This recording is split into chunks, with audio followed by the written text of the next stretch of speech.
দরজায় কড়া নাড়ছে শারদীয় দুর্গাপূজা। শেষ মুহূর্তে প্রতিমা তৈরিতে ব্যস্ত প্রতিমা কারিগররা।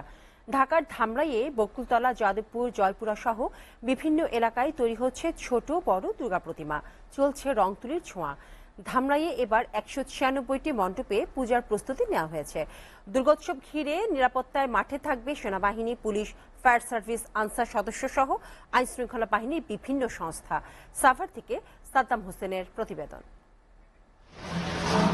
হিন্দু সম্প্রদায়ের সবচেয়ে বড় উৎসব শারদীয় দুর্গাপূজা। ধামরাইয়ের অলিতে গলিতে শোভা পাচ্ছে ছোট বড় দুর্গা প্রতিমা। কাদামাটি, বাঁশ আর খড় দিয়ে তৈরি প্রতিমার রং তুলির সাজসজ্জায় ব্যস্ত কারিগরেরা। মণ্ডপে মণ্ডপে চলছে নানা প্রস্তুতি। প্রতিটা প্রতিমা আমরা 3 দিন করে সময় দিই। রং তুলির কাজটা 3 দিন করে শেষ দিই। আরো 8টা মূর্তি আছে, রং তুলির কাজ শেষ হয়ে যেতে। দেশের সার্বিক পরিস্থিতি চিন্তা করে কারিগরেরা এবার বিগত বছরের চেয়ে কম প্রতিমা তৈরি করেছিলেন। তবে শেষ সময়ে চাহিদা বেড়েছে দুর্গা প্রতিমা। সর্বনিম্ন 35,000 থেকে শুরু করে সর্বোচ্চ 5 লাখ টাকা মূল্যের প্রতিমা গড়েছেন কারিগরেরা। 4-5 মাস আগে থেকে শুরু করছি। রঙের গাছ আরো 4টা কমপ্লিট করছি। এটা 5 নম্বরে রং শুরু করতেছি।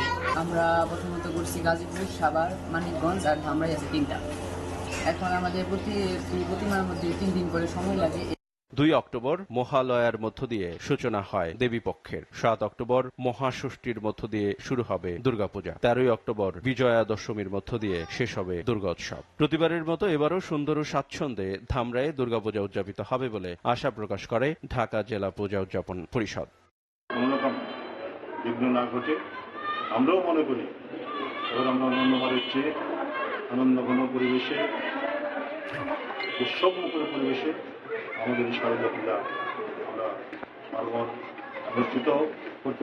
দুর্গাপূজাকে ঘিরে সার্বিক নিরাপত্তায় স্থানীয় রাজনৈতিক ব্যক্তিবর্গ, পূজা উদযাপন পরিষদ, ছাত্র জনতা, সুশীল সমাজের প্রতিনিধি, আইন শৃঙ্খলা বাহিনী সহ সব মহলের সঙ্গে প্রস্তুতি সভা করেছেন স্থানীয় ইউএনও। সবাইকে একই কাতারে আমরা যাতে সুন্দরভাবে এই শারদীয় দুর্গাপূজা 2024 সুষ্ঠু পরিবেশে, সৌহার্দ্যপূর্ণ পরিবেশে আমরা সম্পন্ন করতে পারি, সে লক্ষ্যে আমরা সকলের সাথে মতবিনিময় করছি। SATV news desk.